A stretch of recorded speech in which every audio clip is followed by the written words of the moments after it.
नमस्कार, मी बागेश्री पारनेरकर. आपण पाहत आहात डिजिटल विवेक. आज दसरा अर्थात विजयादशमी. सर्वप्रथम सगळ्यांना दसऱ्याच्या हार्दिक शुभेच्छा. बरोबर 100 वर्षांपूर्वी विजयादशमीच्याच मुहूर्तावर नागपूरमध्ये राष्ट्रीय स्वयंसेवक संघाची स्थापना झाली. सगळ्या स्वयंसेवकांसाठी ही अभिमानाची गोष्ट आहे. 100 वर्षांपूर्वी आद्य सरसंघचालक डॉक्टर केशव बळीराम हेडगेवार यांनी केलेल्या बीजारोपणाचा आज डेरेदार वटवृक्ष निर्माण झालाय. आज राष्ट्रीय स्वयंसेवक संघ सर्वव्यापी झालाय. संघाचा 100 वर्षांचा प्रवास हा अनेक राजकीय आणि सामाजिक आव्हानांनी भरलेला आहे. पण कुठेही मूळ ध्येयापासून विचलित न होता संघाने 100 वर्षांचा पल्ला गाठला. संघाच्या शताब्दी वर्षात आपण संघाचं कार्य, संघाचे वेगवेगळे आयाम हे सगळं जाणून घेण्याचा प्रयत्न करणार आहोत. आजच्या शुभ दिवशी आपण संघाचे ज्येष्ठ प्रचारक भैयाजी जोशी यांचे विचार ऐकणार आहोत. भैयाजी जोशी हे संघाचे अखिल भारतीय कार्यकारिणी सदस्य आहेत. बालवयातच ते संघाशी जोडले गेले. नंतर ते पूर्ण वेळ प्रचारक झाले. 2009 ते 2021 या काळात त्यांनी संघाचे सरकार्यवाह या पदाची जबाबदारी सांभाळली. सरकार्यवाह म्हणून जबाबदारी सांभाळताना संघटनात्मक नियोजन, धोरणात्मक निर्णय, संघाशी संबंधित संघटनांमध्ये समन्वय साधण्यात त्यांनी महत्त्वपूर्ण भूमिका बजावली. संघाचे विचार गावागावात पोहोचवण्यासाठी त्यांनी काम केलं. संघामधलं एक प्रभावशाली व्यक्तिमत्व म्हणून त्यांच्याकडे पाहिलं जातं. संघाचा हा 100 वर्षांचा काळ त्याग, संघर्ष, सेवा, समर्पण याने भरलेला आहे.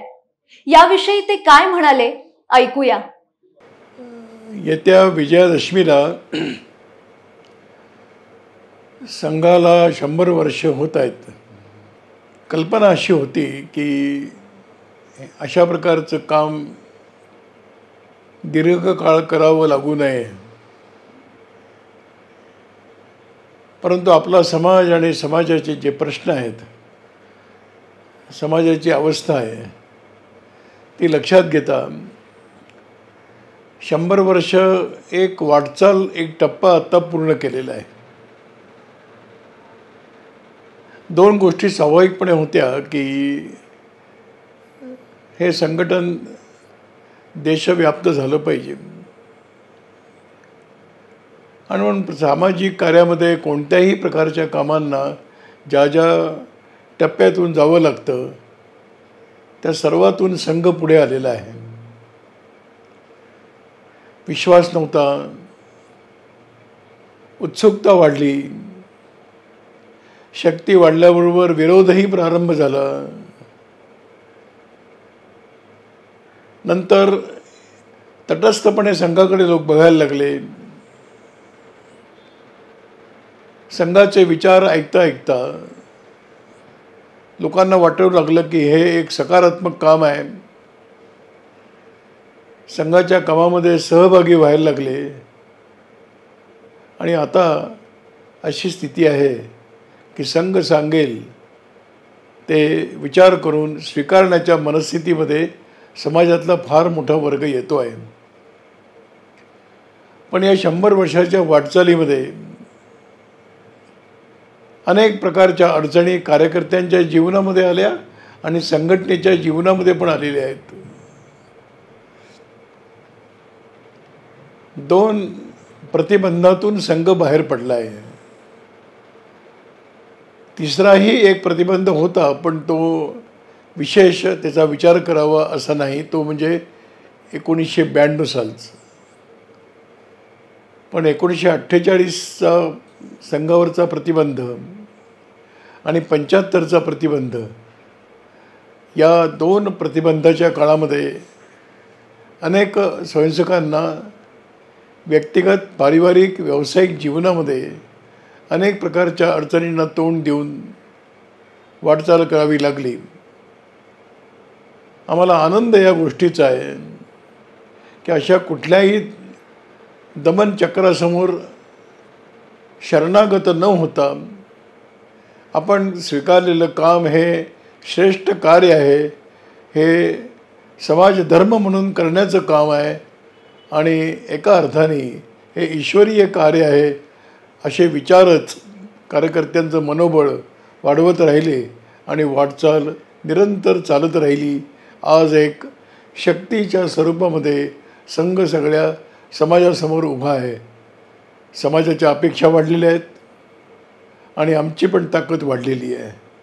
आता समाजाच्या अपेक्षा आणि संघाचं सामर्थ्य याचं नीट योग्य प्रकारचं नियोजन करून पुढची वाटचाल करावी लागेल असं मला वाटतं. राष्ट्रीय स्वयंसेवक संघ हा केवळ भारतापुरता मर्यादित नाहीये. अनेक देशांमध्ये संघ आपला ठसा उमटवतोय. अमेरिका, कॅनडा, ऑस्ट्रेलिया आणि युरोपातल्या अनेक देशांमध्ये आज संघाची शाखा आहे.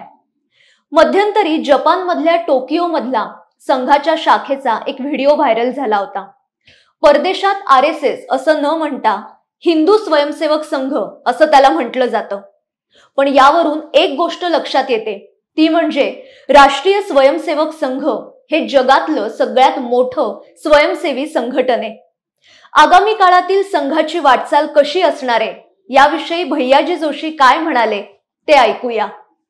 संघाच्या प्रारंभापासून जे एक स्वयंसेवक निर्मितीची कल्पना केली गेली त्याच्यामध्ये स्वाभाविकपणाने काही गोष्टीचा उल्लेख वारंवार होत गेला की आम्हाला या समाजामध्ये हिंदुत्वाचा भाव घेऊन चालणारा सामान्य हिंदू उभा करायचा आहे. देशभक्तीने प्रेरित तो झाला पाहिजे. समाज धर्म लक्षात घेऊन समाजाबद्दल माझं कर्तव्य काय आहे याचा स्पष्ट विचार त्याच्या मनामध्ये आले पाहिजेत आणि सामाजिक जीवनामध्ये एक सकारात्मक कार्यदृष्टी डोळ्यासमोर ठेवून निरपेक्ष भावनेने काम करणारी एक शक्ती समाजात उभी राहिली पाहिजे. 100 वर्षाच्या यात्रेमध्ये एक यश आनंद वाटावा असा आहे. भौगोलिकदृष्ट्या तो विस्तार झालाच आहे. कारण कल्पना अशी होती की हिंदू समाजामध्ये जर काम करायचं असेल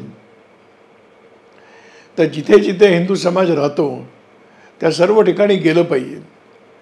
आणि भारताच्या कानाकोपऱ्यात संघ पोहोचला आणि स्वाभाविकपणाने भारताच्या बाहेर गेलेले जे भारतीय लोक आहेत, जे हिंदू आहेत, तिथेही तो विचार पोहोचला पाहिजे. म्हणून त्या त्या ठिकाणी उद्योगाला, शिक्षणाकरता म्हणून जे स्वयंसेवक गेले त्यांनी संघाच्या पद्धतीचं त्या त्या राज्यांमध्ये, देशांमध्ये काम सुरू केलं.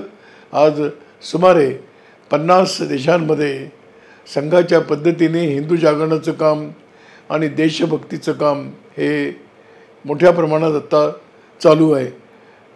त्याचबरोबर आणखीन एक दृष्टिकोन जो ठेवला गेला की समाज आहे तर प्रश्न आहेत, समाज आहे तर समाजाच्या काही आवश्यकता आहेत, समाज आहे तर समाजाला जीवनामध्ये चालणाऱ्या विविध क्षेत्रांमध्ये राष्ट्रीय विचार आणि हिंदुत्वाचा विचार घेऊन त्या क्षेत्रामध्ये कामं चालली पाहिजेत.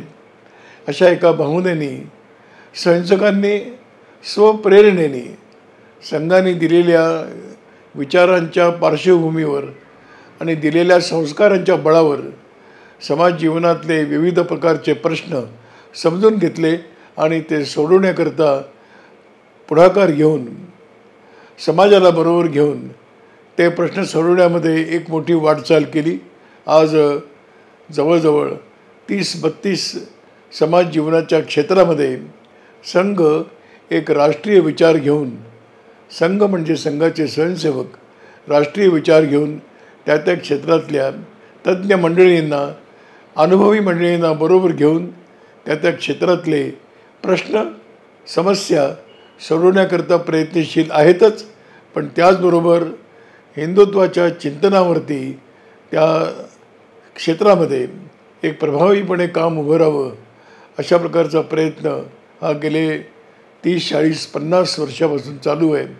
आज आर्थिक क्षेत्रामध्ये, शैक्षणिक क्षेत्रामध्ये, भिन्न भिन्न प्रकारच्या वैचारिक जगतामध्ये, सामाजिक जीवनामध्ये, मग ते अनुसूचित जाती, अनुसूचित जनजातींचे प्रश्न असोत किंवा भाषेच्या आधारावरती जे एक मनामध्ये एक दरी निर्माण झालेली आहे ती साधण्याचा प्रयत्न असो, जातींमुळे जो एक भेदभाव निर्माण झालेला आहे त्या भेदभावाशी संबंधित प्रश्न असो, असे वेगवेगळे प्रश्न समजून घेऊन त्याला सोडवण्याची एक प्रक्रिया, एक परिणामदायी प्रक्रिया आज देशामध्ये चालू आहे. आणि सांगायला आनंद वाटतो की समाजातला जो जाणकार वर्ग आहे, जो प्रामाणिकपणे विचार करणारा वर्ग आहे, तो संघाच्या या प्रयत्नाशी समजून घेऊन एकरूप होतो आहे. संघाच्या स्वयंसेवकांच्या बरोबर खांद्याला खांद्या लावून उभा राहतो आहे आणि परिवर्तनाच्या प्रक्रियेमध्ये तोही अत्यंत प्रभावीपणे सहभागी होतो आहे, असा आत्ताचा अनुभव आहे.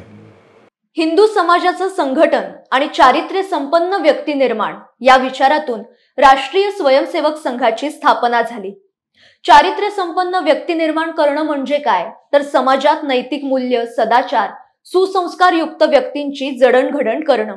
आणि अशी तरुण पिढी ही आजच्या काळाची गरज आहे.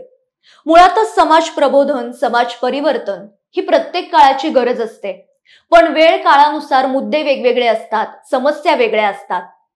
समाज स्वास्थ्यासाठी प्रबोधन ही निरंतर चालणारी प्रक्रिया आहे आणि याविषयी भैयाजी जोशी यांनी अतिशय महत्त्वपूर्ण सांगितले. खरं म्हणजे अशा प्रकारचं काम हे हजारो वर्षापासून देशामध्ये कोणी ना कोणी करत आलेले आहेत. मग ते साधू संत असतील, संन्यासी असतील, गुरुकुल असतील, मठ आश्रम असतील, मोठी मोठी देवालये असतील, समाज सुधारक म्हणून एक फळी उभी राहिली, त्यांनी पण हे काम केलेलं आहे. आणि हे काम खऱ्या अर्थाने जर म्हटलं तर कधीही अप्रासंगिक होणारं काम नाही. कारण अशा प्रकारची जागृती आणि अशा प्रकारचा एक संस्कार देण्याची व्यवस्था ही समाजामध्ये स्थायी रूपाने आवश्यक असते. कारण कोणताही प्रवाह किती जरी शुद्ध असला तरी त्याचं प्रदूषण होऊ शकतं. ते बाह्य परिस्थितीवरती अवलंबून आहे. बाहेरच्या विविध प्रकारच्या शक्तींच्यामुळे काही गोष्टी होत असतात. आणि म्हणून हे समाजातलं हे शुद्धीकरणाची प्रक्रिया ही निरंतर चालण्याची आवश्यकता आहे. त्यामुळे संघ कदाचित संघ या नावाने असणार नाही, पण संघ आज जे करतो आहे अशा प्रकारचं काम कधीच अप्रासंगिक होणार नाही. कारण दोष येत राहणार आणि दोष निर्मूलन करत राहावं लागेल, तरच समाज हा स्थिर रूपाने जे हिंदू समाजाला करायचं आहे ते करण्याकरता, आणि ते करायचं आहे म्हणजे काय तर विश्वकल्याणाचं काम करायचं आहे, तर विश्वकल्याणाचं काम करणारी ही शक्ती ही कायम विश्वकल्याणाकरता आवश्यक असणार आहे. आणि म्हणून आज जरी कृत्रिमप्रमाणे हे संघ नावाचं काम चालू असलं तरी संघ संस्थापकाच्या मनामध्ये हाच भाव होता की हे काम प्राचीन काळापासून चालू आहे, ते आज नव्या पद्धतीने फक्त मी समाजासमोर आणलं आहे. पद्धती बदलत राहतील, पण या कामातून जे परिणाम साधायचे ते परिणाम साधण्याकरता हे काम निरंतर चालू राहील. त्यामुळे मी ते कुठल्याही काळामध्ये बांधलेलं नाही, कुठल्याही परिस्थितीमध्ये ते दुर्बळ होता कामा नये असा प्रयत्न आहे. अशी एक सहज शक्ती जर निर्माण झाली तर मला असं वाटतं की कृत्रिम व्यवस्थेची आवश्यकता असणार नाही आणि सहजपणाने समाज परिसरातल्या वातावरणातून निरंतर शुद्ध प्रक्रियेमध्ये कायम राहील. आणि तशा प्रकारची शक्ती राहिली पाहिजे, ती शक्ती स्थिर होत जाईल. त्यामुळे मला असं वाटतं की हजारो वर्षांच्या प्रक्रियेमधलाच एक भाग म्हणजे संघ आहे. पुढच्या काळामध्ये हेच काम कुठल्या ना कुठल्या स्वरूपात निश्चितपणे चालू राहील. कारण हे ईश्वरानेच दिलेलं काम आहे, ते कधीही अप्रासंगिक होणार नाही असं मला वाटतं. हिंदू शक्तीला एकत्र आणण्यासाठी, ती शक्ती जागृत करण्यासाठी राष्ट्रीय स्वयंसेवक संघाची स्थापना झाली. अखिल हिंदूंचं संघटन करणं हेच मूळ ध्येय संघाचं आहे.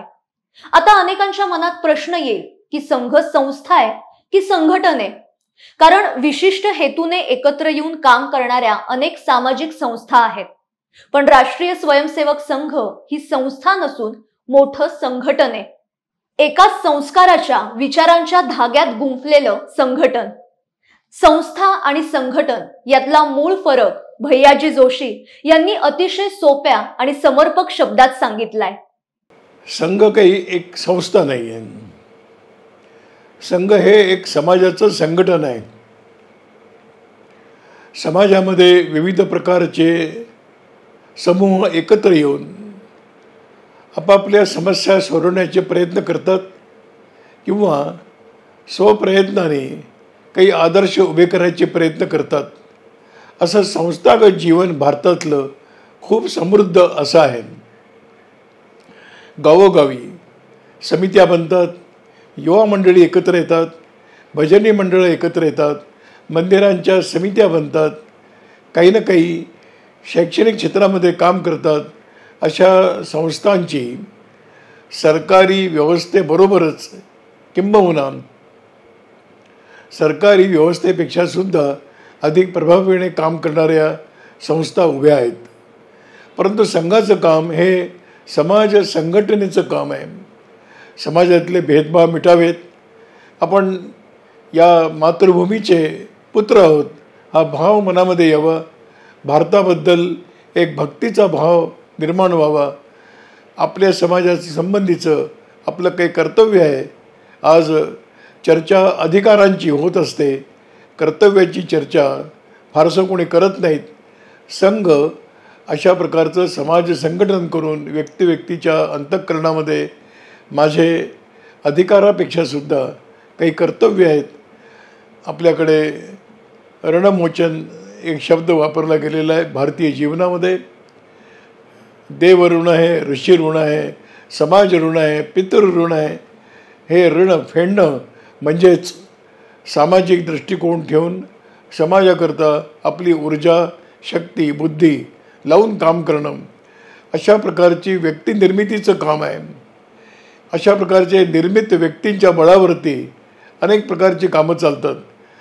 तेव्हा संघटन करणं हे आवश्यक एवढ्याकरता आहे की एक विचार द्यायचा असेल, एक संस्कार द्यायचा असेल, एक कार्यपद्धती शिकवायची असेल, सर्व भेदभाव जर विसरायचे असतील तर सर्वांनी एका श्रद्धा केंद्राभोवती एकत्र आलं पाहिजे. आणि म्हणून ते श्रद्धेचं केंद्र म्हणजे ही आपली भारत माता आहे, हा आपला समाज आहे. भारत मातेसंबंधी माझी काही कर्तव्य आहेत आणि समाजाचा प्रवाह नीट चालू राहावा ही पण माझी जबाबदारी आहे. अशा प्रकारचे संस्कार दिले जातात. अशी एक संघटित शक्ती ही परिवर्तनाचं काम करेल. परिवर्तनाचं काम स्वयंसेवकांनी करावं. संघ दिशादर्शक आहे, मार्गदर्शक आहे, संस्कारप्रदायी काम आहे, विचारांना दिशा देणारं काम आहे. आणि मला असं वाटतं की हे संघटित शक्ती पण आहे आणि समाज परिवर्तनाची माध्यमं उभे करायचा हा प्रयत्न आहे. हे समाजामध्ये एका वेगळ्या समूहाचं संघटन नाही. संघाची अपेक्षा आहे की सारा समाज या विचारांनी प्रेरित होऊन उठला पाहिजे, उभा राहायला पाहिजे, सक्रिय झाला पाहिजे आणि हे काम करण्याचं, समाजाला अशा जोडण्याचं काम संघाच्या संस्कार व्यवस्थेतून गेलेले स्वयंसेवक आज मोठ्या प्रमाणामध्ये करत आहेत. आणि मला असं वाटतं की 100 वर्षामध्ये एक हिंदू नावाची शक्ती ही उभी करण्यामध्ये यश मिळालं.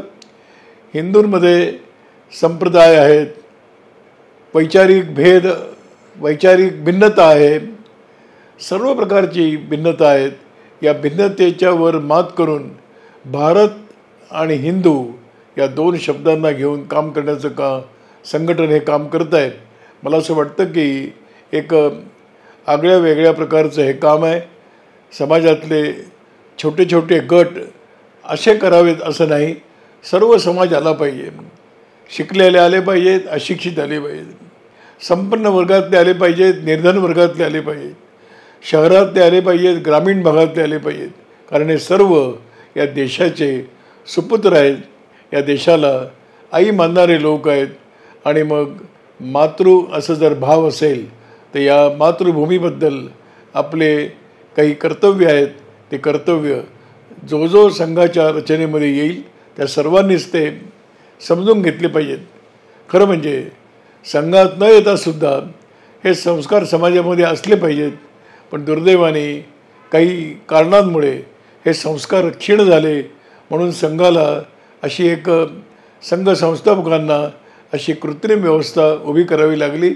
आम्ही मानतो की हे सहज जे व्हायला पाहिजे ते सहज जेव्हा सुरू होईल त्यावेळेला संघाच्या कामाचा पुन्हा एकदा विचार करावा लागेल असं मला वाटतं.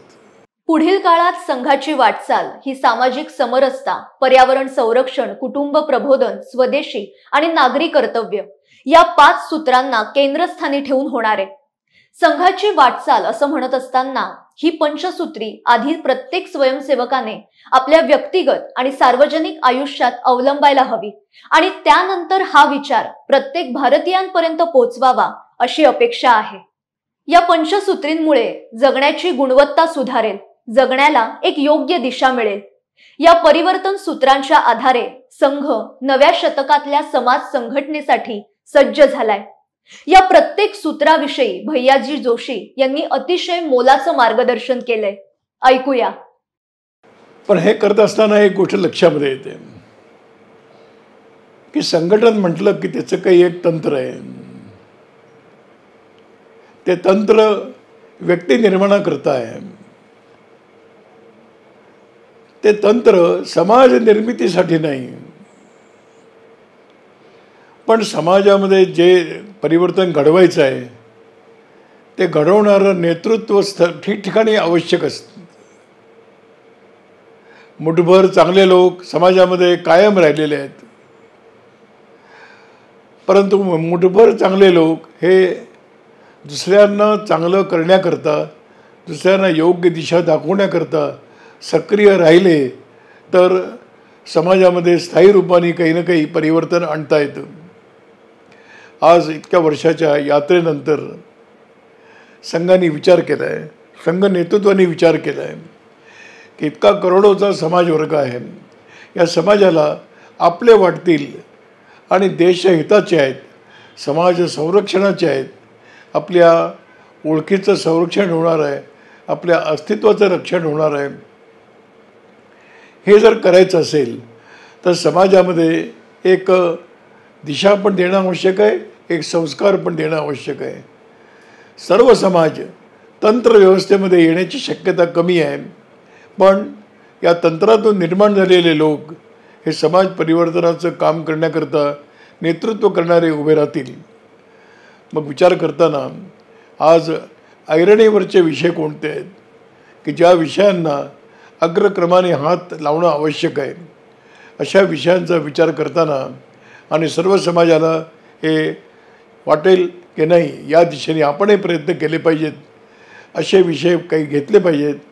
आणि म्हणून या शताब्दीच्या निमित्ताने 5 गोष्टी समाजासमोर घेऊन संघाचे स्वयंसेवक जात आहेत. एक आहे की ज्या कारणामुळे समाज दुर्बल होतो तो भेदभाव आहे, ती विषमता आहे. समता येऊन विषमता समाप्त होईल असं नाही. काही विषमता प्राकृतिक आहेत, त्याला आपण बदलू शकत नाहीत, पण मानवनिर्मित ज्या विषमता आहेत त्या समाप्त झाल्या पाहिजे.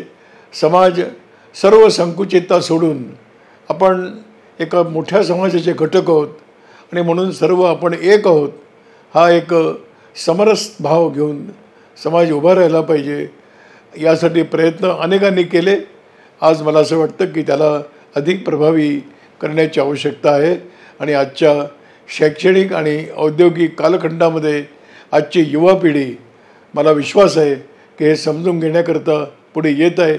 आणि म्हणून सगळ्या प्रकारच्या विषमतामुक्त समरस समाज झाला पाहिजे.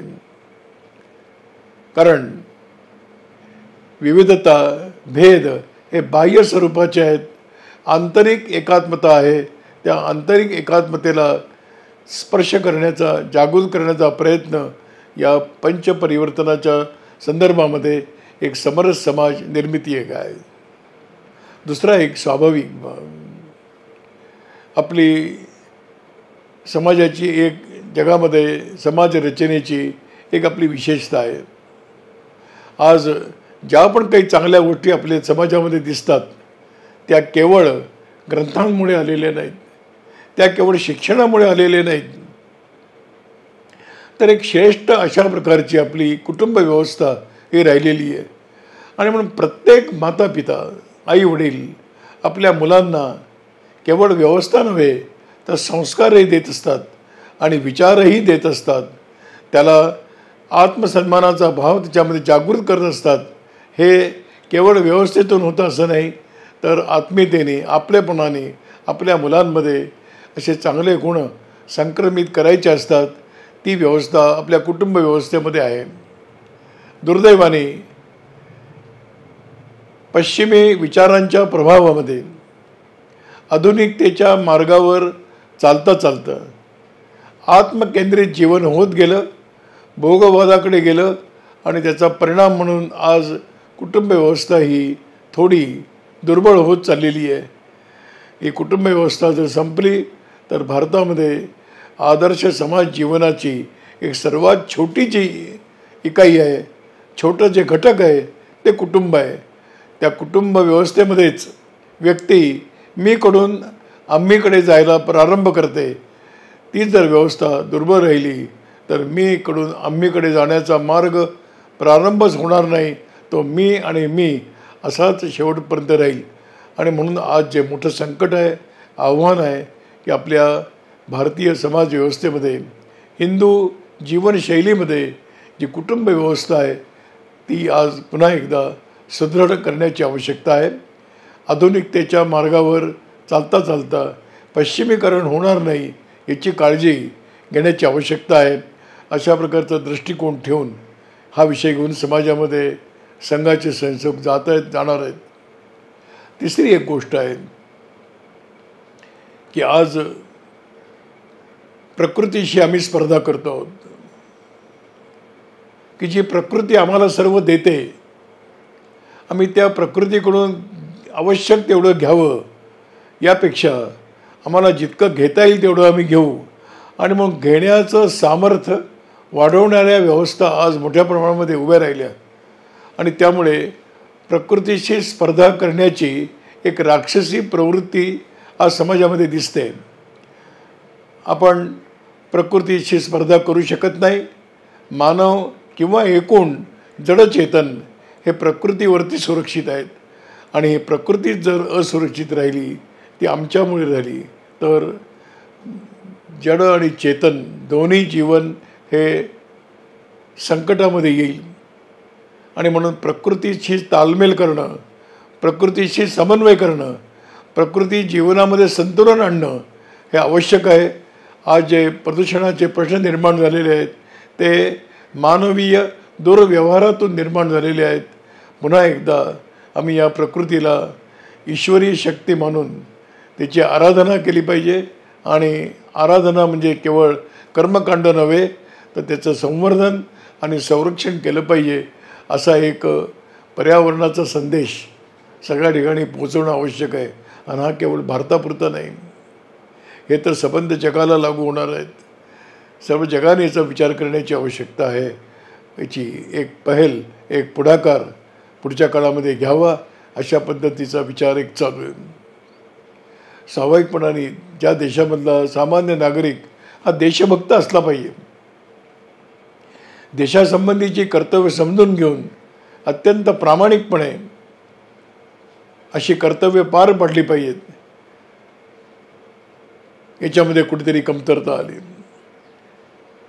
देश मोठा करणं हे सरकारचं काम आहे, आम्ही फक्त त्याचे फायदे घेऊ अशी एक प्रवृत्ती मधल्या काळामध्ये निर्माण झाली.